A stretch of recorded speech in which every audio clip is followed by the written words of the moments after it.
en el transcurso de la vida de Vladimir, antes de que él muriera en 1015, Iziaslav, el mayor, murió. ¿Qué pasó entonces? ¿Quién ocupaba Novgorod? Bueno, le tocó a Iziaslav.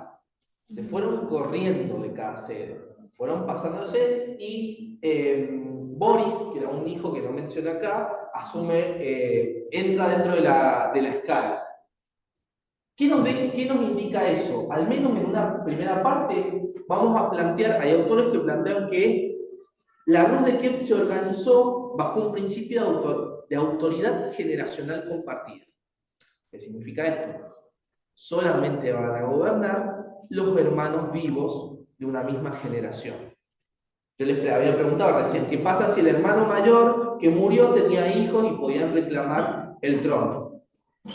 Y no. Tenían que ser los hermanos. Sí o sí tenían que ser los hermanos. Por eso digo principio de autoridad generacional compartida. Solamente la misma generación. Horizontal, digamos. Exactamente. Podía ser adelante, podía ser Yacislav, Sviatopol, Iziaslav y al final Boris. Pero también nos plantea una segunda cuestión. El principio de rotación correlativa entre las sedes de gobierno con los príncipes de una misma generación. Se van corriendo. Ese sistema se llama el sistema de la rotación, o el sistema de escalera. Porque las escaleras no es que los ponen en una situación de igualdad. No es lo mismo el príncipe Chernigov como base a Vladimir Suzdal. Son ciudades más de menor rango en un primer momento. O Novgorod, que es otra ciudad que tiene un activo comercio mucho más dinámico. Ahí les planteé una flechita para llegar, o sea, se muere el padre, y asumiría Yacislav, asumiría después Sviatopol, sería Yacislav, Viceslav asumiría el trono de Sviatopol. Ahora bien, dentro de esos dos principios que se señalan como principios políticos, tenemos que plantear el principio de señorialidad, el senior, que sería el mayor, la senior como el mayor de los hermanos. O sea, se respetan los rangos, se respeta que el mayor es el que tiene la primacía. ¿Sí? Siempre se va a respetar eso. De los hermanos siempre hereda el mayor. Se muere el mayor, bueno, le sigue el segundo. Se muere el segundo, bueno, suma el tercero y así sucesivamente. Pero hay un problema esto. Esto trae un problema. Está bien, muy bien. Pero los príncipes a su vez tienen hijos. ¿Y qué pasa cuando se vayan muriendo todos estos? Cuando se muera Viceslav o Boris, en el caso, ¿quién asume de todos los hijos el poder? ¿Vuelve la escala a Viceslav o asume uno de los hijos de Viceslav? Perdón, vuelve la escala a Viceslav acá me confundí, me olvidé del otro. O asume, por ejemplo, Boris, el hijo de Boris. ¿Quién asumiría entonces? Siempre tengamos en cuenta que es un principio de generación, o sea, el principio generacional compartido. Son todos de la misma, son todos hijos de los hermanos, bueno, entonces asumiría el mayor. Y así sucesivamente. Pero se complejiza el problema, porque todos reclaman una sede para gobernar. Esto en la Europa occidental se hacía muy sencillo, el derecho del mayorazgo. El mayor asumía, el segundo, bueno, andate a un convento, andate a la iglesia, hacete monje o andate a las cruzadas. No, en este caso no, los tipos decían, ni loco me de las cruzadas, dame una ciudad. Y desde una ciudad, los tipos empezaron a fragmentar. Por ejemplo, por eso les dije que en el caso, primero asumía Vladimir, luego Viceslav, luego Yacislav, Sviatopol, Boris, Vladimir, etc. ¿Qué hacemos con esto? Solo aquellos príncipes, y acá es importante esto porque eso se sanciona en la conferencia de Lübeck del año 1098.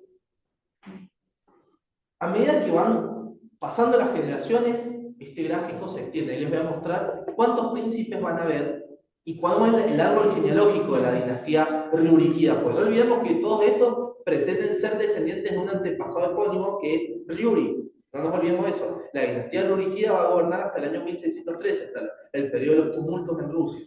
Luego vienen los Romanov. O sea, lo único organizado que tienen los rusos es que han tenido dos dinastías en toda su vida: los Riurikidas y los Romanov. No nos metamos después con Francia, que tienen los Capetos, los Valois, los ¿cómo se llaman esto? Bueno, ay, me olvidé de los Borbones, ahí está. Me olvidé de los Borbones. Bueno, tienen tres. En el caso, bueno, Prusia nada más tuvo una, en el caso de Hohenzollern, pero hay otras dinastías que han tenido muchas. España. Bueno, España el caso. Los Trastámara, bueno, después tenés los Habsburgo, no sé, o Austria, los Borbones, etc. El tema es que si se morían, esto es una cuestión. ¿Qué pasa si se muere uno de los hermanos? Si se muere uno de los hermanos sin haber asumido el trono de Kiev primero, inmediatamente toda la rama de él pierde el derecho a gobernar Kiev. O sea, eso se sancionó en la conferencia de Lübeck. Si una rama de los 4 hermanos, 5, 6 hermanos, lo que sea, se muere el padre, se muere el hermano, el tipo, sin haber gobernado Kiev, sin haber sido nombrado gran príncipe de Kiev, listo, ya no, se tiene que quedar calladito la boca y quedarse, ya lo vamos a ver, en sus propios principados. Porque lo que se llevó a la conferencia de Lübeck es, che, dejemos de matarnos entre nosotros y establezcamos que cada principado tiene una territorialidad, o sea, cada hermano tiene derecho a un territorio. Dejémonos de joder con la rotación, porque al final vamos rotando y siempre nos estamos peleando, nunca vamos a gobernar. Hay un testamento a mediados del siglo XI del príncipe Yaroslav el Sabio. Ahí está, Yaroslav, en la pugna entre los 4 hermanos, ¿quién termina ganando? Yaroslav, el tercero. Mata a los otros, les aviso. Tiene que matar finalmente. Es Viatopol, que es el tercero, en verdad, se toma el control de Kiev a la fuerza, quiere obligar a los hermanos a reconocer la señorialidad, no lo reconocen, empieza una guerra y finalmente Yaroslav, conocido como Yaroslav el Sabio, va a ser quien de alguna manera establezca ciertas leyes y ciertas costumbres en la Rus de Kiev. ¿Cuáles son los principios que va a establecer? Bueno, el dominio exclusivo de los Rurikovichi, es decir, los hijos de Rurik, o mejor dicho, los descendientes de Rurik, sobre las tierras de Rus. Ese es un principio dinástico fundamental. La Rus de Kiev asociada a una tierra y a una familia, a un nombre, a un patrimonio indiviso. Ahora, segundo principio, gobierno compartido por una sola generación de príncipes sobre los centros regionales de Kiev. Ese gobierno solamente van a gobernar los príncipes de una misma generación, como os dije. La sucesión lateral en orden de señorialidad dentro de una generación y la limitación de la elegibilidad para la sucesión al trono de Kiev a los príncipes cuyos padres habían gobernado previamente esa ciudad. Pero en los acuerdos de Lübeck, como les mencioné, que ahí está una estatua en conmemoración, se sostuvo lo siguiente. Volvemos a lo mismo. Kiev, la Rus de Kiev es una cuestión compartida entre todos los hermanos. No nos podemos estar matando entre nosotros. Sí o sí tenemos que llegar a acuerdos para gobernarla. ¿Cómo la gobernamos? Y bueno, nos repartimos los principados, pero todos estos principados no podemos dejar que ninguna otra familia nos arrebate el trono. Si nos arrebata una sola familia externa el trono de alguna sede, perdimos, porque se armó una lucha dinástica. Pero, dentro de cada centro cívico regional, Perezyalav, Novgorod, Chernigov o Kiev, cada príncipe lo convertía en un patrimonio familiar.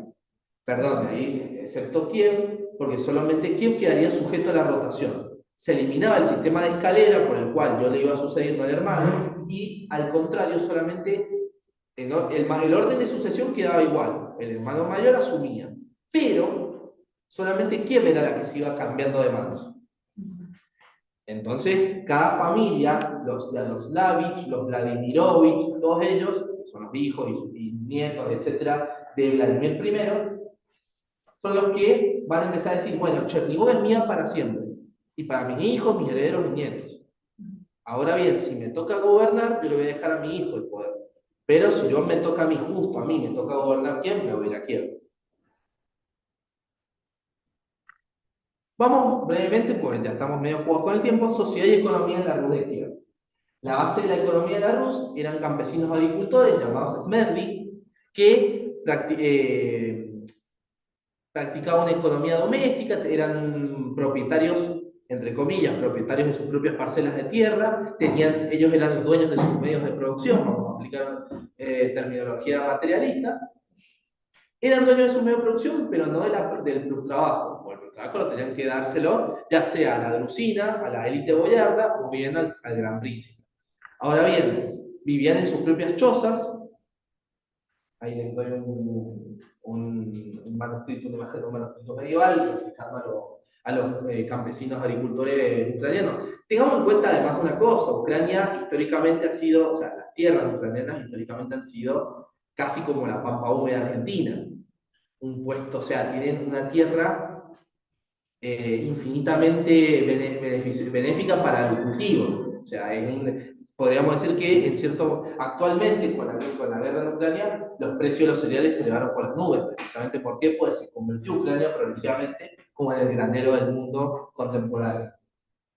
Sus hogares están agrupados en aldeas y organizados en comunas llamadas Verbi o Mirvi, o Miri, perdón.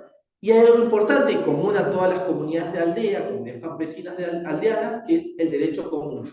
El derecho a los pastos, a los recursos naturales, todos usamos también los ríos, el bosque también nos pertenece a todos, lo tenemos que cuidar.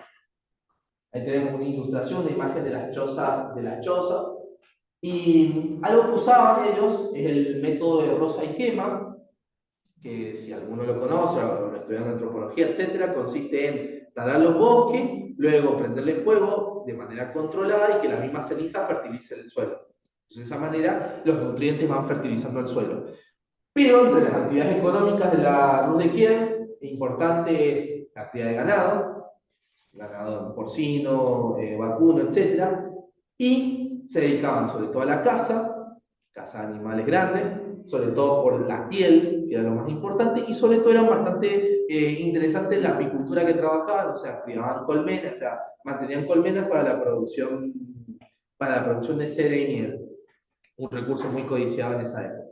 Acá yo les dejo que lo saqué de un blog de fanáticos de la Rus de Kiev, añoranzas de la Rus de Kiev. Fíjense cómo han elaborado un mapa, un árbol genealógico. Esto lo vamos a hacer rapidito, pero por ejemplo, acá vemos a Santa Olga, la que les dije yo, una de las primeras princesas de la Rus de Kiev en visitar Constantinopla, convertirse al cristianismo ortodoxo. Acá tenemos a Sviatoslav, acá tenemos a los primeros hermanos, el antepasado mítico, y acá tenemos a Rurik, los hijos de Rurik, Oleg, Igor y Olga, van a tener a Sviatoslav.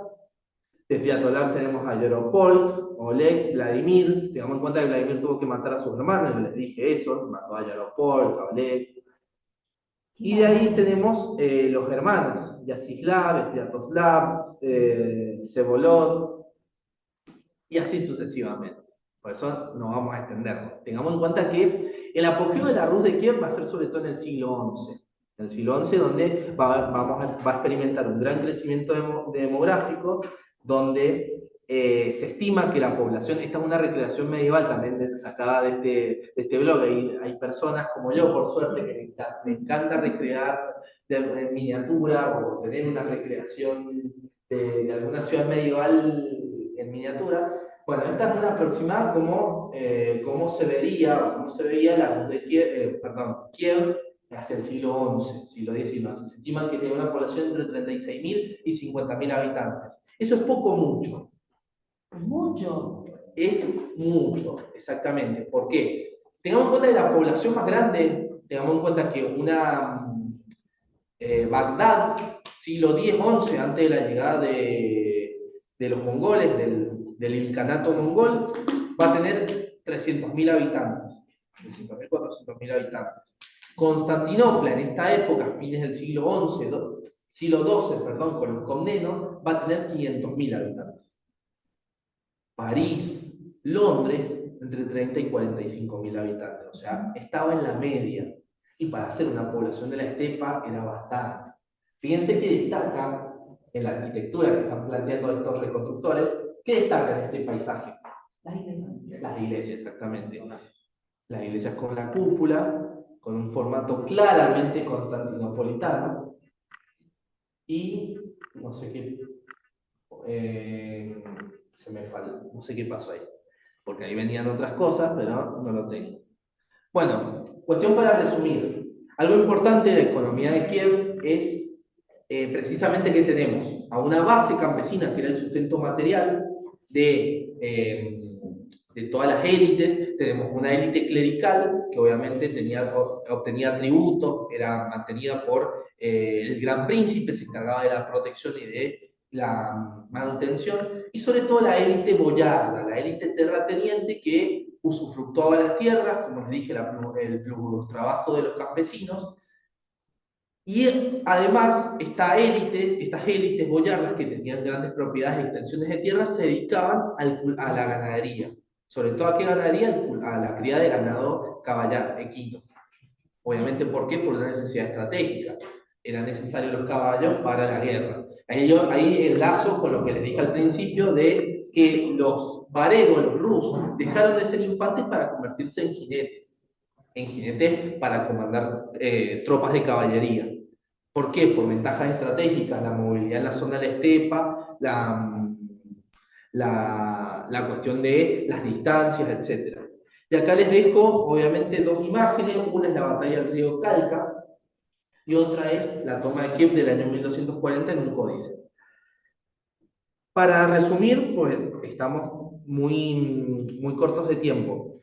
Entre el siglo XI, final del siglo XI y principios del XIII, Novgorod empieza precisamente por el potencial demográfico que tenían los rurikidas.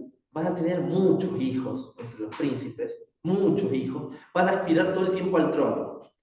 Eso es un problema, y si se están muriendo todo el tiempo por asesinato a los príncipes, en esencia no, porque siempre hay un príncipe que sale de la galera y dice, yo estoy vivo. Eso está bien. Pero el tema es que cada príncipe aspiraba a una sede, y a usar los recursos de esa sede. Entonces empieza un crecimiento, como bien me preguntaban por ahí, empieza un crecimiento de otras sedes, como precisamente Suzdal, Murón en el norte, Vladimir, Chernigov empieza a perder importancia, pero sobre todo la ciudad que empieza a rivalizar con mayor preponderancia es tanto Vladimir como Novgorod. Son las dos ciudades que empiezan a rivalizar en comercio, en arquitectura, en potencial demográfico. Sin embargo, esa extensión y esa complicada red de sucesiones que todo el tiempo se resolvían con conflictos dinásticos y con asesinatos, va a ser una fruta madura para la invasión precisamente que van a empezar los mongoles. Ojo, los mongoles no van a escapar a eso, los mongoles tenían el mismo patrón militar, solamente que los agarraron en distintas etapas, mientras que Rurik y Vladimir I van a ser como uno el antepasado mítico, otro el organizador del Estado. Era él solo que mató a los hermanos.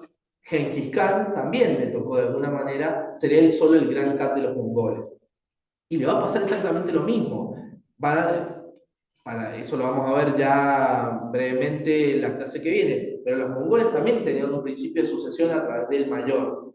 Pero el tema es que se van a ir muriendo, y llega un momento donde todos los hermanos van a decir, bueno, pero yo apoyo al primo tal que tiene más años y estuvo en tal batalla con vos.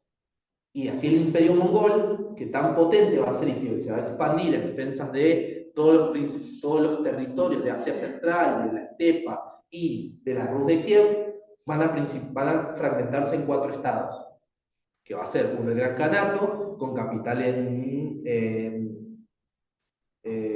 no, Aichisaray no es, Saraybatu tampoco, Karakorum, ahí está, Karakorum en la zona de la actual China, y posteriormente en la zona de la estepa, que van a ser conquistadas los Rus de Kiev, se va a fundar un estado mongol barra tártaro, porque ya empiezan las denominaciones de las crónicas rusas de manera indistinta denominar mongoles o tártaros a estos pueblos que venían de Asia Central, que van a fundar lo que se va a llamar el Kanato, o el gobierno, el cacicazgo, el señorío de la Horda de Oro. Que eso lo vamos a ver después, más adelante. Moscú, precisamente para cerrar, Kiev va a ser precisamente presa fácil. Esta división entre los hermanos no van a poder rechazar la invasión mongola, que venía bien organizada, que eran mayoría de números, tenían otro tipo de tecnología. Los mongoles además venían con pólvora, con el uso de tecnología que habían robado de China, sobre todo de la zona de Corasmia, que es en Asia Central. Los mongoles van tomando una tras otra las ciudades que no pueden resistir los bombardeos, la poderosa artillería mongola, y bueno, terminan cayendo. Vamos a ver cuál va a ser el destino de la Rus de Kiev posteriormente. Nos vamos a ir a Novgorod, que precisamente no tenían que ver esa inicial. Bueno, adelante, la esperamos el cuerpo. Nos vamos con el Principado de Novgorod. Autonomía, organización y anexión en los siglos 9-10, 9-15. Novgorod, en este caso, que se encuentra más al norte, lo que ya habíamos visto. Novgorod va a ser fundada, como les dije, más o menos va a tener el mismo proceso de fundación como Kiev. Siglo IX, aproximadamente eran caseríos, hasta que los varegos empiezan con la fundación, ya con Oleg de Novgorod como el gran arquitecto y el que funda una ciudad con mayor organización. Novgorod, ¿por qué es importante? Porque controla precisamente la ruta comercial con Rostov, Suzdal, Vladimir, Morun, Yaroslavl, toda la zona norte que unía con el Ártico y la zona con la Bulgaria del Volga. También es un punto de acceso importante entre la zona de Escandinavia con Kiev y por ende con Constantinopla, y sobre todo con un desarrollo ya más tardío, siglo XI y XII, con las poderosas ciudades alemanas o germánicas, no me gusta decir alemanas, pero sí germánicas, y sobre todo en el siglo XI y XII, con el avance de las cruzadas, con un estado monástico que se funda en la zona que va a ser llamada Prusia, posteriormente Prusia Pomerania, que va a ser el estado de los caballeros teutónicos. Esos caballeros teutónicos van a estar fuertemente, van a traer artesanías, van a explotar el territorio de manera con otras técnicas, y algo que me estoy olvidando es precisamente la cercanía con la zona central del Imperio Germánico, el Sacro Imperio Germánico, como va a ser la Liga de Ciudades, entre comillas, libres, que va a ser la Liga Hanseática o Hanseática, que va a tener su corazón en las ciudades de Lübeck y Hamburgo, y posteriormente después Stettin, gracias al monopolio de las salinas importantes para conservar alimentos, y posteriormente en el tráfico de paños entre la zona de Flandes hacia el este.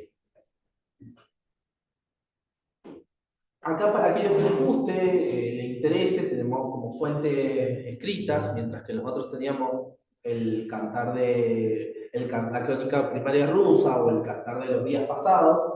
En este caso tenemos una crónica con su traducción, en este caso en inglés, no la he podido encontrar en español, la crónica de Novgorod, y también el códice de Novgorod tallado en abedul, el corteza abedul, que establece ciertas leyes y codificaciones. Muchos autores se aventuran a encontrar, pues, han encontrado poemas, cánticos, cartas, hasta un alfabeto, dibujos de niños, como coquetean con la idea de que Novgorod es un estado, o al menos una ciudad-estado, con altos niveles de alfabetización. Dije, me parece un montón, pero es cierto que tenía una cultura escrita bastante avanzada en esa época. Novgorod va a tener un aspecto peculiar porque no va a sufrir las invasiones mongolas, o sea, buena parte de su patrimonio histórico lo van a conservar, va a estar intacto precisamente porque no van a sufrir los saqueos, aunque sí Iván el Terrible Iván IV el Terrible va a incendiar Novgorod, pero va a conservar buena parte de su casco y de su Kremlin, que básicamente Kremlin significa fortaleza, el centro donde habitaba tanto el príncipe y a su lado la iglesia donde habitaba el arzobispo. Tenemos otra imagen. Y acá tenemos una imagen, una pintura de Novgorod de Apollinario Kuznetsov, principios del siglo XX. ¿Qué nos refleja? A ver, me gustaría que veamos 2 segundos esto. Tenemos hacia afuera el Kremlin, obviamente, la ciudad fortificada. Pero ¿qué nos refleja en la periferia novgorense? La periferia novgorense es todo esto, toda esta zona. ¿Qué nos está reflejando? ¿Eso es para afuera la justificación? Claro, para afuera. Una zona comercial. Exactamente, el comercio fluido es un emporio comercial que ha llegado a acuñar inclusive su propia moneda. Aquellas ciudades que pueden acuñar su propia moneda porque tiene una circulación de metálico constante. Ese proceso de acuñación monetaria, que era patrimonio de los grandes imperios del siglo VI, el Imperio Romano Oriente, con el sólido, un sólido de oro, y el dinar persa, en el caso de Persia, de Cesifonte, que acuñaba una moneda de plata, aunque también de oro, Esas monedas eran como el dólar, lo llamaba la profesora de medieval de acá, lo llamaba el dólar del mundo antiguo. Sí, podemos decir, hacer ciertos paralelos que sí, yo diría más que nada sería como la moneda, uno el dólar, el otro la libra esterlina en el siglo medio del siglo XX. Pero cuestión que ese proceso de acuñación monetaria lo vamos a volver a reencontrar hacia el siglo II y III en las ciudades del norte de Italia, con el florín florentino o el ducado veneciano.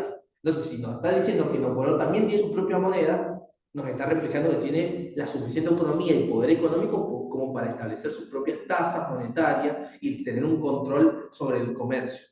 Además, Novgorod va a tener, para fortuna de los arqueólogos y de los que les encanta la numismática, han descubierto un tesoro. Hace poco, en toda la década del 2010, descubrieron tesoros de monedas. O sea, gente, magnates novgorenses, comerciantes, encontraron tesoros y joyas del siglo X, precisamente en Novgorod, donde hay monedas en el catálogo que se descubrió, ¿no? Monedas del Imperio Oriente, monedas persas, monedas inclusive de la India. Es una locura lo que se encontró. Entonces eso nos refleja como que en Novgorod había una vida económica muy importante y nada despreciable. Volvemos a la misma pregunta, ¿cuál es la forma de gobierno de Novgorod? Siempre, si me han visto, o sea, la perspectiva que he adoptado por cuestión de tiempo es institucionalista, o sea, mi recorte temático para el curso ha sido claramente político-institucional. Si contamos con la oportunidad del año que viene de volverlo a hacer, pues tendríamos que tener un tiempo más para la economía. Ahora bien, Novgorod siempre se lo ha denominado, muchas veces ustedes lo pueden googlear, lo pueden buscar como una república democrática, en la Edad Media, en serio, pero bueno, una república boyarda o aristocrática, u oligárquica, ¿por qué no? Dominada por los mercaderes, o bien un principado teocrático por los poderes y las funciones que va a tener el arzobispo, que lo vamos a ver a continuación. Lo cierto es que hay ciertos autores como Charles Harpelin, Michael Paul, que son los que polemizan, se los voy a subir a estas traducciones también, a estas revistas, el que quiere leer en idioma original o las traducciones, pero todos, más allá de eso, lo que a mí me convence, lo que a mí me ha convencido es que en realidad Novgorod es un principado, casi como Vladimir Suzdal, Chernígov Kiev. ¿Por qué es un principado? Pero ahora bien, es un principado de carácter electivo, o sea, ¿alguien lo elige o es un principado donde alguien nomina? ¿En qué sentido? ¿Lo elige el pueblo de Novgorod, como acuñan los que dicen que es una república, o es nominado por el gran príncipe de Kiev el que designa? Si hemos estudiado, ya discutimos previamente que hay principios en la Rus de Kiev bien establecidos entre comillas, salvo obviamente la masacre de hermanos que sea un principio válido, pero si hemos establecido que hay un principio donde hay una señorialidad y hay un principio de rotación de los cargos, Novgorod también entraría en eso. El problema es que Novgorod va a tener ciertas particularidades. En primer lugar, el concepto de tierra. El concepto de tierra, en el alfabeto, o sea, en la lengua de la Rus de Kiev, significa Semlia, que no significaba solo territorio del pensamiento político, sino comunidad política unida en torno a una identidad. La Ruskaya Semlia es precisamente la tierra de la Rus, asociada, como hemos dicho, según la conferencia de Lübeck, lo que vimos en el código, en el testamento de Yaroslav el Sabio, sí o sí asociada a la familia de los Riurikidas, esa cuestión de la asociación patrimonial en torno a una familia, cuyo centro de poder era Kiev. Pero en el caso de Novgorod, nadie va a establecer un linaje de príncipes locales. Por la conferencia de Lübeck se había establecido que habían ciertos estados que le correspondían a cada familia, pero los novgorenses rechazaron esto, los expulsaron de hecho, y llamaban a otras ramas colaterales. ¿Por qué lo hacían? Porque tenían poder económico para sobornar, para contratar mercenarios extranjeros. Bueno, eso lo vamos a resumir. Esto impidió que se desarrollara un concepto de patrimonialidad.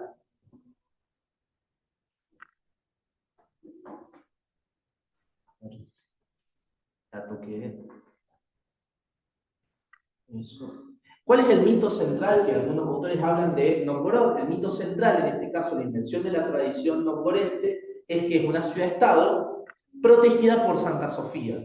la divina sabiduría. Santa Sofía, clara influencia de Constantinopla.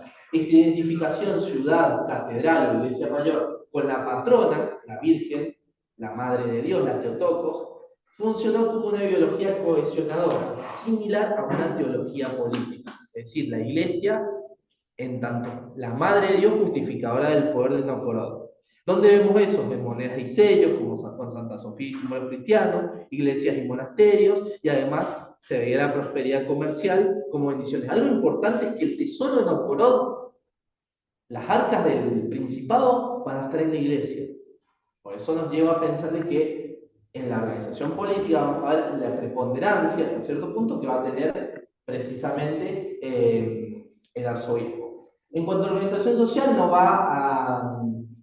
va a distinguirse demasiado de lo que ya vimos en la Cruz de Kiev, la élite boyarda, una élite terrateniente y muchas veces mercantil. Sobre todo hay un alto cuerpo de comerciantes artesanos, con una alta actividad gremial, asociado, como les dije, a la Liga Hanseática. Habían campesinos libres, es cierto, habían ciertos campesinos libres, dueños de sus propias propiedades, porque la extensión territorial permitía eso, que los controles fueran mucho más laxos, pero siempre había una servidumbre de esclavos independientes.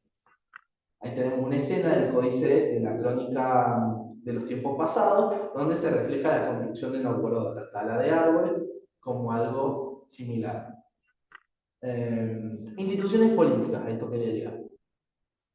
En la base de las instituciones políticas nos encontramos un cuerpo, el Veche, que es la asamblea. Esta institución no es que va a ser privativa de Novgorod, va a estar en todas las ciudades de la Rus de Kiev. Es una institución consultiva, solamente que en Novgorod va a tener otra importancia, otras connotaciones, con mucha mayor autonomía y poder de decisión que van a desafiar inclusive al poder de los príncipes. Fíjense la campana tiene un simbolismo muy grande dentro de la ideología de Novgorod, o mejor dicho, de la tradición narrativa histórica de Novgorod. Ya van a ver por qué, eso se lo dejo para el final. La asamblea, a su vez, que era el consejo donde se reunía la élite de los boyaros, más la élite de los comerciantes y el arzobispo, podía nombrar al posadnik, que era básicamente una administración, una especie de alcalde por cada uno de los cuarteles o barrios en los que se dividían Novgorod, tenían funciones administrativas y algunas funciones judiciales. Luego tenemos al Tiziatsky, que es el llamado 1000 hombres, básicamente Tiziatsky significa 1000 hombres, que es básicamente el capitán de las milicias.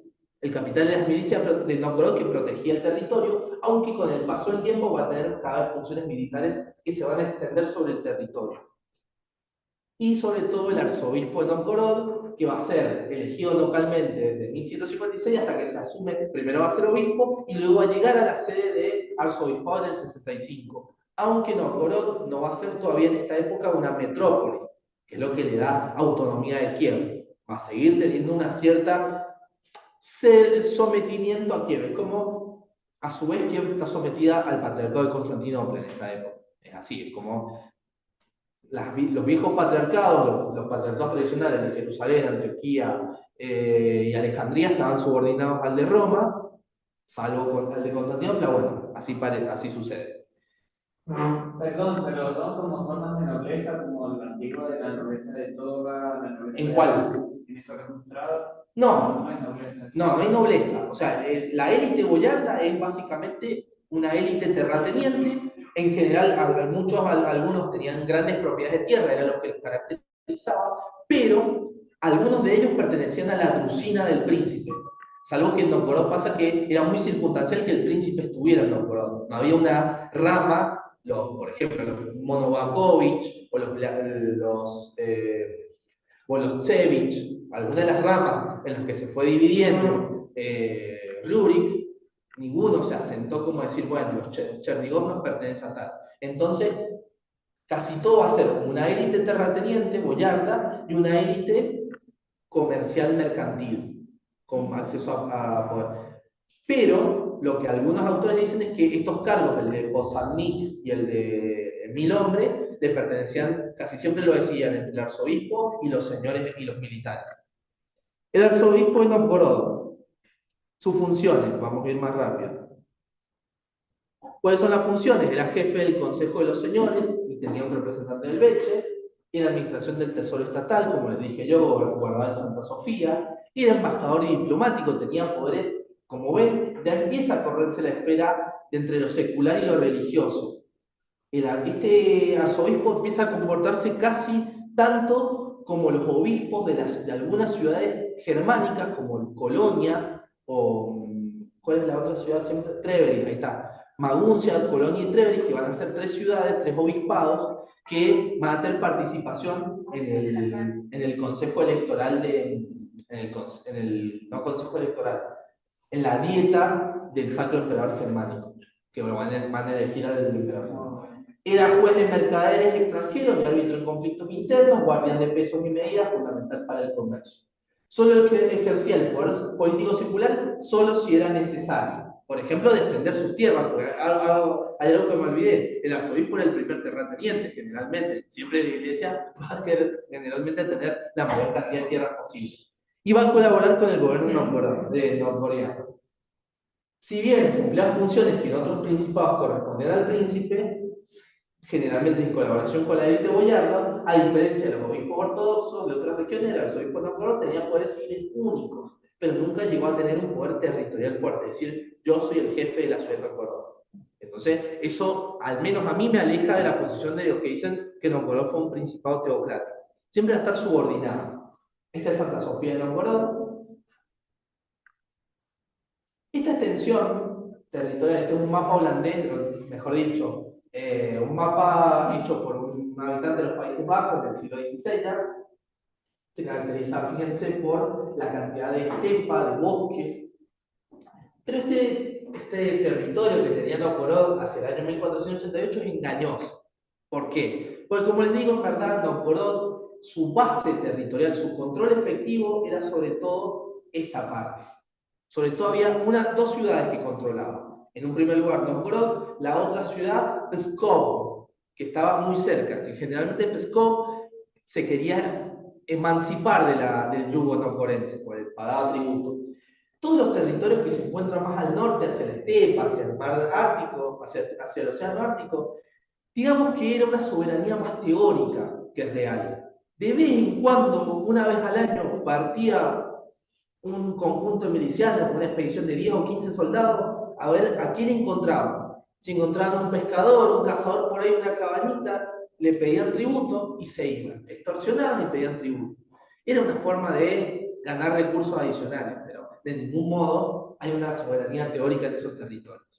Sí, se iba a querer quedar en la tundra ahí. Exactamente. El tema es que había poblaciones muy escasas, demográficamente hablando. Entonces, y tampoco la logística daba para eso. Los mapas generalmente exageran, hay que hacer una revisión. Para terminar, las causas de la caída de Novgorod.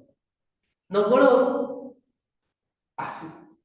¿Qué pasa? ¿Cuál es el hiato que no expliqué? Novgorod va a ser gobernada hacia fines del siglo XIV, fines del siglo XIII, por un tal Alejandro Nevsky, o Alexander Nevsky. Nevsky, desde Novgorod, se va a enfrentar la creciente presión de los caballeros teutónicos. Caballeros de la Orden Teutónica que van a querer conquistar Novgorod, avanzar. Van a haber 2 batallas, la batalla del lago Peipus y la batalla de otro lago, pues son 2 lagos, ¿no? La del Peipus es contra los suecos, que querían invadir, después está la otra batalla que es muy conocida, la batalla, hay una película que se la voy a pasar el jueves que viene, en la cual se muestra cómo es parte del mito fundacional ruso también, porque Nevsky hizo una estratagema para derrotar a los caballeros alemanes, o teutónicos, u occidentales,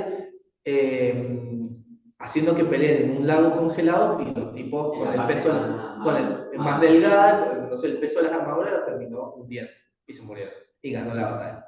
De alguna manera, con Nevsky vendría siendo un paladín de la ortodoxia, un paladín de lo rus frente a los invasores occidentales. La del Peipus, pero hay una batalla antes. Hay una batalla antes que es contra los suecos. Llamada batalla de hielo. Batalla del hielo. Cuestión que nada te explica que Nevsky fue un colaboracionista con los mongoles, fue un tipo que es muy gracioso, ¿no? Y cada vez que se le armaba un quilombo en Novgorod o se le armaba un quilombo contra otro príncipe de la ya extinta Rus, inmediatamente decía, iba con los mongoles, iba con el Khan de la Horda Dorada y le decía, che, este me está molestando, anda a matarlo. Y lo hacía el Khan mongol. Nevsky atiende a los suecos en la batalla de Neva. Ahí está, la batalla del lago Neva es la primera y después la batalla del lago Peipus con los occidentales. Esos son como los dos mitos fundacionales porque si en Suecia por mucho tiempo fue la potencia, que eso lo vamos a ver en la clase el jueves, va a ser una de las potencias a vencer por Rusia, sobre todo por Gustavo Adolfo en cierto momento, y los caballeros de la Orden Teutónica van a ser la influencia occidental. Cuestión que hacia el siglo XVI, que hacia el siglo XV, perdón, y ya vamos a ver bien el proceso cuando veamos Moscovia, la clase que viene, los mongoles han conquistado toda la Rus de Kiev. ¿Pero qué han hecho con los principados? Como eran territorios bastante alejados del centro neurálgico del imperio mongol, que es Karakorum, y posteriormente, por más que la ciudad se haya fundado en la zona del Dniester, que es Sarai Batu, por más que se hayan fundado, esos territorios eran bastante extensos para gobernarlos a través de funcionarios centrales. ¿Qué prefirieron hacer los mongoles? Pactar con los príncipes de la dinastía rurikida, manteniéndolos en el poder a cambio de una suerte de vasallaje. Odio usar la palabra vasallaje en el mundo medieval porque está mal usada, pero hay una suerte de respeto por el cual se tiene que pagar tributo. Yo diría más bien relaciones tributarias. Se les daba una patente, cada príncipe que asumía en alguna ciudad, ya sea Chernigov, ya sea Novgorod, ya sea Kiev, tenía que ir con sus cositas, ir hasta la corte del Khan, decir, me reconoce el señor Khan como un príncipe, está bien, le doy. Se estaba yendo, se muere el Khan, tenés que volverte, te tienen que volver a dar el visto bueno y la patente del nuevo Khan. De hecho, Nevsky fue como 3 o 4 veces hasta la corte del Khan y en el camino de vuelta en la cuarta vez se murió. Bueno, el tipo la pasó. Cuestión que en ese contexto tenemos el auge de Moscovia, que lo vamos a ver, y del otro lado de Polonia-Lituania, que hacia el siglo XV se han organizado como un estado importante en Europa Central.